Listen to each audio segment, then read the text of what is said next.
رزق اور حفاظت کے لیے آیت الکرسی کا وظیفہ۔ آج کل ہر شخص دو وجوہات سے پریشان ہے، وہ ہے رزق حلال کی کثرت اور جنات سے حفاظت۔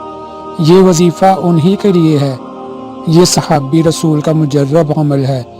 جب کسی شخص کے پاس دولت آتی ہے تو ارد گرد کے لوگ اور رشتہ دار جلن اور حسد محسوس کرنے لگتے ہیں اور آپ کی ترقی کو روکنے کے لیے مختلف حربے کرنے لگتے ہیں، جس میں سرفہرست جادو اور جنات ہیں۔ یہ عمل حضرت محمد صلی اللہ تعالی علیہ وآلہ وسلم کے صحابی عبد الرحمن بن عوف کا معمول تھا۔ یہ عمل حضرت محمد صلی اللہ تعالی علیہ وسلم نے نہیں بتایا تھا، لیکن وہ صحابی خود سے کرتے تھے اور اس وجہ سے ان کی روزی میں خوب برکت ہوتی تھی۔ اللہ پاک نے انہیں بے پناہ رزق دیا۔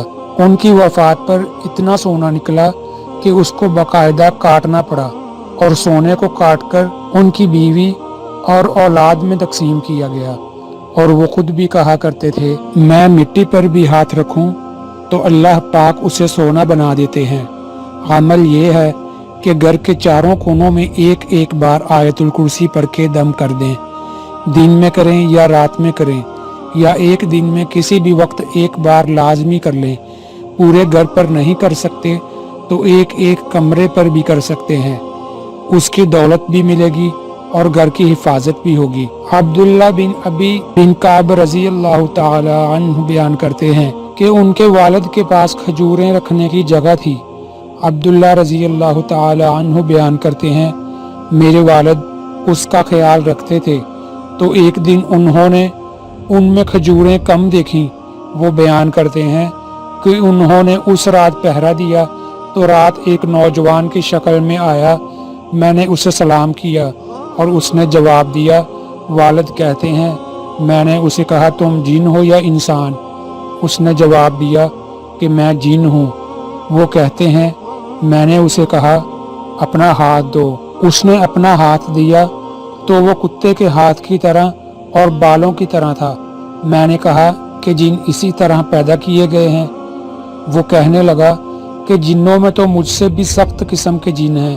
میں نے کہا کہ تجھے یہ چوری کرنے پر کس نے ابھارا؟ اس نے جواب دیا کہ ہمیں یہ اطلاع ملی کہ آپ صدقہ و خیرات پسند کرتے ہیں، تو ہم یہ پسند کیا کہ ہم تیرا گلہ حاصل کریں۔ عبداللہ بن ابی کہتے ہیں کہ اسے میرے والد نے کہا، وہ کون سی چیز ہے جو ہمیں تم سے محفوظ رکھے؟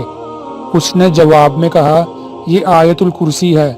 پھر وہ نبی صلی اللہ تعالی علیہ وسلم کے پاس گئے اور سارا قصہ بیان کیا تو نبی کریم صلی اللہ تعالی علیہ وسلم نے فرمایا کہ اس خبیث نے سچ کہا ہے۔ امام احمد رحمۃ اللہ علیہ بیان کرتے ہیں کہ ہمیں محمد بن جعفر نے عثمان بن عتب سے حدیث بیان کی کہ عطاب کہتے ہیں کہ میں نے ابو سلیل کو یہ کہتے ہوئے سنا کہ نبی کریم صلی اللہ علیہ وسلم کے ایک صحابی لوگوں کو حدیث بیان کیا کرتے تھے، حتیٰ کہ لوگوں کی تعداد بہت زیادہ ہو گئی تو وہ گھر کی چھت پر چڑھ جاتے اور یہ حدیث بیان کیا کرتے تھے کہ رسول اکرم صلی اللہ علیہ وسلم نے فرمایا، قرآن مجید میں کون سی آیت سب سے زیادہ عظمت کی حامل ہے؟ تو ایک شخص کہنے لگا، اللہ لا الہ الا ہو الحی القیوم۔